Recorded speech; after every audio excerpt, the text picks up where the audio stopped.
நண்பர்கள் அனைவருக்கும் வணக்கம். இன்னைக்கான ப்ரோமோ ஒன்றை நீங்க பார்த்திருப்பீங்க. நேற்று நைட்டு ஒரு டாஸ்க் ஆரம்பிச்சு விட்டாங்க பாத்தீங்களா? அந்த டாஸ்க்ல தான் ஒரு பிரச்சனை வெடிச்சிருக்கு. யார் இந்த பிரச்சனையை கிளப்புறாங்கன்னு பாத்தீங்கன்னா ஆதிரை தான் கிளப்புறாங்க. ஆக்சுவலா குவாலிட்டி செக் ஆஃபீஸரா திவாகர், விஜய பார்வதி இருக்காங்க. எந்தெந்த பாட்டில் ஓகேவாகணும், எது ரிஜெக்ட் ஆகணும்னு அவங்க தான் முடிவு பண்றாங்க. அப்படி முடிவு பண்றதுல சரியில்லை அப்படின்ற மாதிரி ஆதிரை பிரச்சனை பண்றாங்க. என்ன சொல்றாங்கன்னா, இந்த பாட்டில் லைட்டா உடஞ்சிருக்க மாதிரி இருக்கு, நல்லா இல்ல, இதை ரிஜெக்ட் பண்றோம்னு சொல்றாங்க.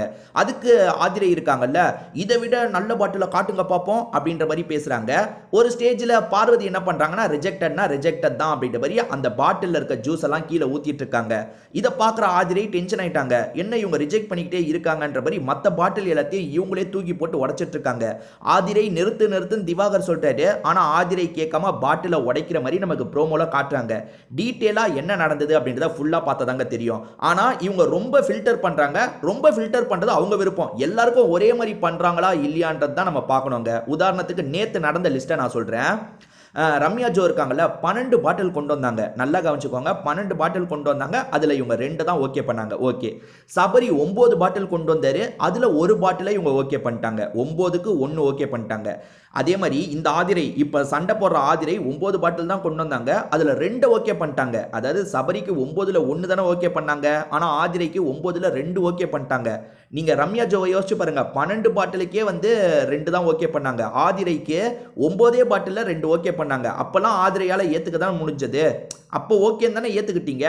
அதாவது இவங்க பொதுவாக எல்லாருக்குமே ரொம்ப ஃபில்டர் பண்ணுறாங்க. அதாவது சின்ன சின்ன குறைய கூட பார்க்குறாங்க. நீங்கள் வேணா குறைய பார்க்காதீங்கன்னு சொன்னால் நாளை பின்ன அவங்களுக்கு கேள்வி வராதா? அதனால் அவங்க ரொம்ப ஃபில்டர் பண்ணணும்னு நினைக்கிறாங்க. அதை எல்லாருக்கும் ஒரே மாதிரி பண்ணுறாங்களா இல்லையான்றதை தான் நம்ம பார்க்க முடியும். சரிங்க, நேற்று எஃப்ஜே 3 பாட்டில் தான் ரெடி பண்ணான்னு நினைக்கிறேன். 3த்தையும் ரிஜெக்ட் பண்ணிட்டாங்க. இதில் என்ன பெரிய தப்பு இருக்கு? உங்களுக்கு ஃபேவர் ஆனவங்க 10 பாட்டில் எடுத்துகிட்டு வந்தாங்க. அதில் 5 பாட்டில் நீங்கள் செலக்ட் பண்ணிட்டீங்க. ஆனால் நான் 10 பாட்டில் எடுத்துகிட்டு வந்தேன், இதில் 1 தான் செலக்ட் பண்ணுறீங்கன்னா அதில் ஃபேவரிசம் இருக்கு. அதை வேணா நீங்கள் மென்ஷன் பண்ணலாம். எதுக்காக அவங்களுக்கு அவ்வளோ பாட்டில் ஓகே பண்ணீங்க, எனக்கு ஏன் ஓகே பண்ணலன்னு கேட்டா அதுல ஒரு நியாயமாவது இருக்கு.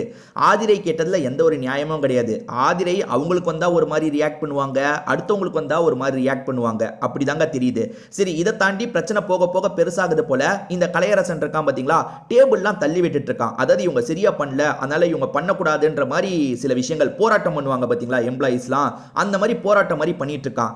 அப்பதான் நம்ம கனியக்கா என்ட்ரியை கொடுக்குறாங்க. நம்ம கனியக்கா ரொம்ப நேர்மையா ஒரு தீர்ப்பை வழங்குறாங்க. அது என்ன தெரியுமா? அதாவது நீங்க சரியா பண்ணலனா இந்த மாதிரி தான் போராட்டம் வெடிக்கும், அதை யாராலையும் தடுக்க முடியாது அப்படின்ற மாதிரி சொல்றாங்க. சரிக்கா கனியக்கா, நீங்க போராட்டம் வெடிக்கும்னு சொன்னீங்களா, இதே விஷயம் வேற ஒரு விஷயத்துக்கும் பொருந்துமா பொருந்தாதா?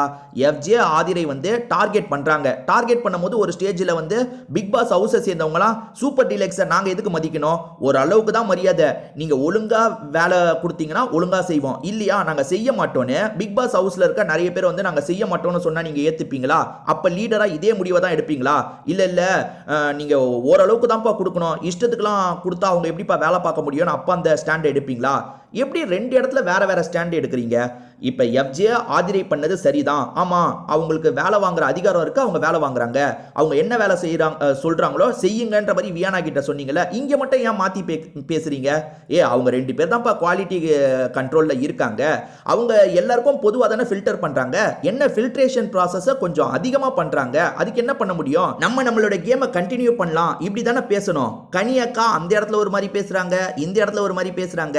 சோ திவாகரும் பார்வதியும் என்ன பண்ணிருக்காங்கன்னு ஃபுல் எபிசோட்ல பார்த்தா தான் தெளிவா ஒரு முடிவுக்கு வர முடியுங்க.